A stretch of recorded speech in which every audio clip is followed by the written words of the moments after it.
ये कहानी एक ऐसी छोटी बच्ची के बारे में है जिसका नाम वादा होता है और वो एक छोटे से टाउन में अपने फादर के साथ रहती है, जहां हमें पता चलता है कि उसके मॉम की बहुत पहले मौत हो चुकी होती है जब वादा काफी छोटी हुआ करती थी और उसके फादर और मॉम की लव मैरिज हुई होती है। साथ में वादा के फादर एक डॉक्टर होते हैं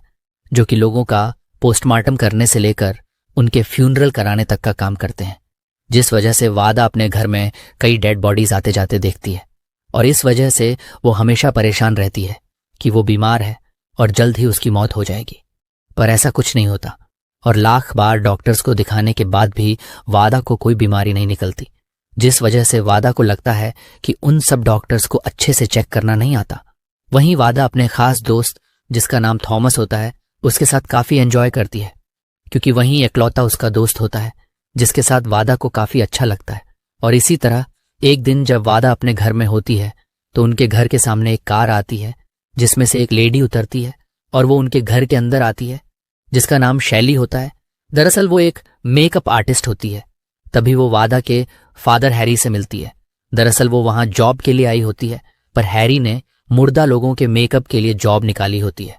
जिसके बारे में शैली को पता नहीं होता, पर उसे पैसों की काफी जरूरत होती है, इसलिए वो उस जॉब के लिए हाँ कर देती है। वहीं वादा अपने दोस्तों के साथ जब घूम रही होती है तो वो अपने आर्ट टीचर से मिलती है,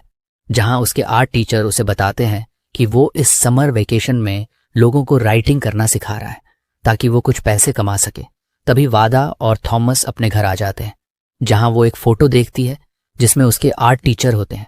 जिसे देखकर हमें पता चलता है कि उसका अपने टीचर के ऊपर क्रश है, पर वो इस बारे में किसी को नहीं बताती। वहीं एक दिन वादा और थॉमस शैली से मिलते हैं और शैली उन्हें अपनी कार के अंदर बुलाती है, जिसके अंदर शैली रहती है, और उस कार के अंदर शैली के कुछ पैसे होते हैं जिन्हें वादा लेकर अपने आर्ट टीचर के पास पहुंच जाती है ताकि वो आर्ट क्लास के बहाने अपने टीचर को देख सके। और उसने शैली के चुराए पैसों से फीस भरी होती है क्योंकि उसके फादर ने उसे पैसे देने से मना कर दिया होता है। वहीं शैली अब वादा के फादर के काफी करीब आने लगती है और उसे अपने साथ बिंगो खेलने को कहती है, जिससे हैरी हाँ कर देता है। वहीं जब वादा को ये पता चलता है तो वो शैली से नफरत करने लगती है, क्योंकि उसे कहीं ना कहीं लगता है कि शैली के उसके फादर की लाइफ में आ जाने के वजह से उसके फादर उससे कम प्यार करने लगेंगे।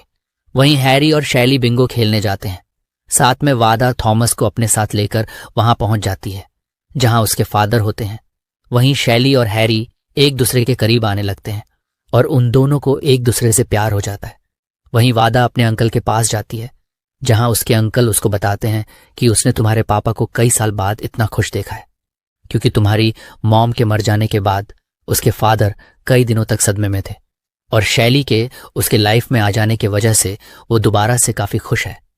तभी अगले सीन में हमें दिखाया जाता है कि हैरी के घर पर कुछ लोग आते हैं जो शैली से मिलने आए होते हैं।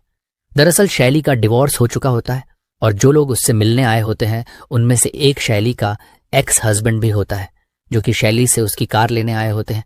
इसी बीच शैली और उसके एक्स हस्बैंड में फाइट होने लगती है और ये देखकर हैरी को गुस्सा आता है और वो उन दोनों को काफी अच्छे से सबक सिखाता है और वो दोनों वहां से चले जाते हैं। और इसी तरह कई दिन बीतने लगते हैं और एक दिन जब वादा अपने पिता के साथ मेले में होती है तब उसके फादर उसको बताते हैं कि जल्द ही वो और शैली शादी करने वाले हैं, जिससे सुनकर वादा कुछ रिएक्ट नहीं करती और वो डिसाइड करती है कि अब वो घर से भाग जाएगी, क्योंकि शैली के आने से उसके फादर अब उससे प्यार नहीं करते। और वो अपनी साइकिल लेकर थॉमस के घर जाती है, जहां वो थॉमस को अपने साथ वहां से ले जाती है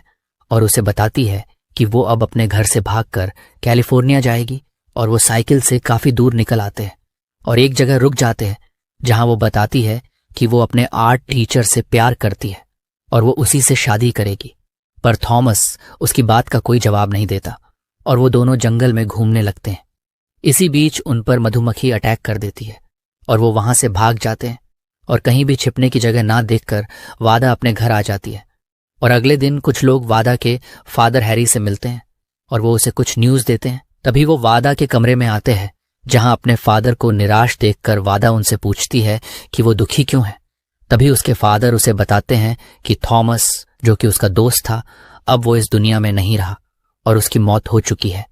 क्योंकि उसे मधुमक्खी से एलर्जी थी और मधुमक्खी के काटने की वजह से उसकी मौत हो चुकी है। जिसे सुनते ही वादा टूट जाती है, क्योंकि वही उसे अपने साथ जंगल में ले गई थी, और अगर वो उसे अपने साथ नहीं ले जाती तो आज वो जिंदा होता।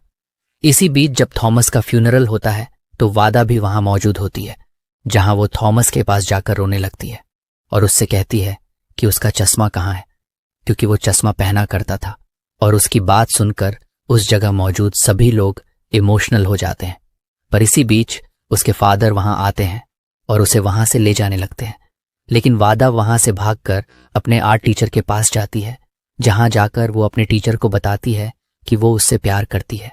और वादा ये इसलिए बताती है क्योंकि उसने अपनी लाइफ में इतनी डेथ देखी होती है और इतने फ्यूनरल देखे होते हैं कि उसे लगता है कि उसे अपने दिल की बात अपने टीचर को बता देनी चाहिए, क्योंकि उसके दोस्त की तरह उसकी भी कभी भी डेथ हो सकती है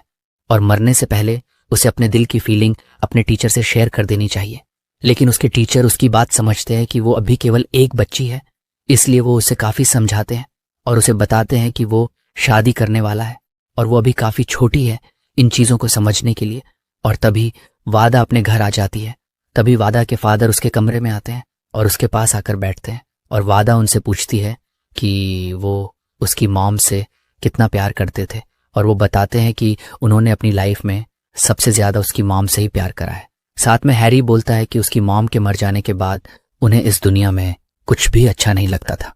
और उन्हें ऐसा लगता था कि उसकी वाइफ के बिना दुनिया में सब अधूरा है। इसके बाद हमें दिखाया जाता है कि अब वादा शैली को मॉम के रूप में एक्सेप्ट कर लेती है और वादा उन्हें यह भी बताती है कि उसने ही उनके कार से पैसे चुराए थे, जिस पर शैली उसे कुछ नहीं कहती और वो सब मिलजुल कर साथ में रहते हैं। वहीं वादा दोबारा से अपने आर्ट टीचर के पास जाती है ताकि वो राइटिंग सीखकर एक बुक लिख सके, और उसके टीचर भी उसे मना नहीं करते। तभी मूवी के लास्ट सीन में हम देखते हैं कि थॉमस की मॉम वादा से मिलती है और उसे थॉमस की एक रिंग देती है जिसे वो रोज पहना करता था, जिसे वादा ले लेती है और रोज की तरह एक ट्री पे जाकर बैठ जाती है जहां थॉमस और वादा रोज आया करते थे, और वो वहां आकर थॉमस को याद करती है। इसी के साथ वादा भी अपनी लाइफ को थॉमस के बिना जीने लगती है,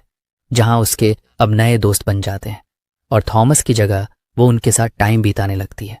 और थॉमस के यादों को वादा हमेशा के लिए अपने दिल में सजो लेती है। और ये मूवी इसी इमोशनल सीन के साथ खत्म हो जाती है। दोस्तों, ये मूवी 1991 में रिलीज हुई थी, जिसमें फेमस एक्ट्रेस एना चलम्स्की ने काम किया था, जिसके प्रोड्यूसर हॉवर्ड ज़ीफ थे, जिन्होंने इस मूवी को बनाया था। और ये मूवी अपनी स्टोरी लाइन के लिए काफ़ी फेमस थी, जो कि काफ़ी यूनिक थी। और अगर इस मूवी की रेटिंग की बात करें तो इसकी IMDb पे 6.9 रेटिंग है, जो कि काफ़ी अच्छी रेटिंग मानी जाती है। और इस मूवी का बजट $6 मिलियन था, जो कि उस समय के हिसाब से काफ़ी अच्छा बजट माना जा सकता है। और इस मूवी ने $6 मिलियन का ही कलेक्शन किया था, यानी कि इस मूवी ने ना तो प्रॉफिट कमाया था ना ही लॉस किया था।